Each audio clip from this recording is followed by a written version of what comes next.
four-leaf clover.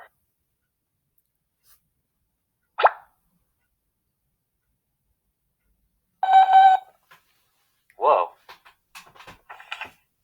Dear Tim and Moby, what's a genetic mutation?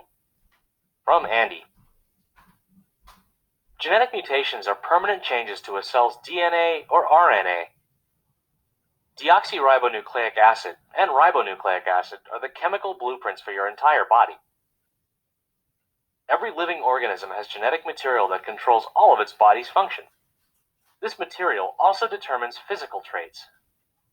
Some, like eye color, are completely controlled by your genes, while others, like height, are a product of genes plus environment.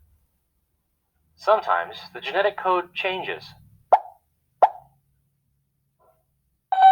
Well, most of these changes do nothing at all. They're corrected by DNA repair, so they don't become permanent mutations. But when mutations do become permanent, they're usually deleterious or bad. Cells depend on thousands of proteins to work properly.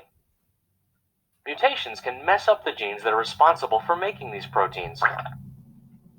For example, sickle cell anemia, a blood disease, is caused by a very small mutation in a protein encoding gene.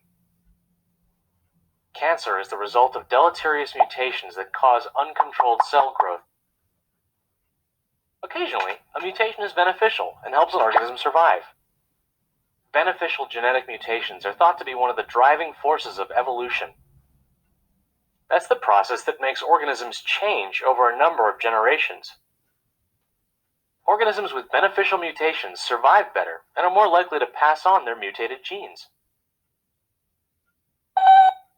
Oh, mutations can be caused by lots of different things.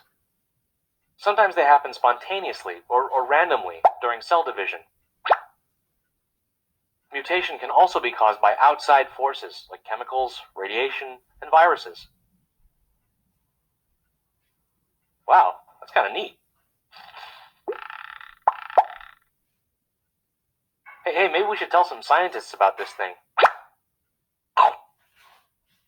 What? Ow! Whoa! Why did you do that? You're weird.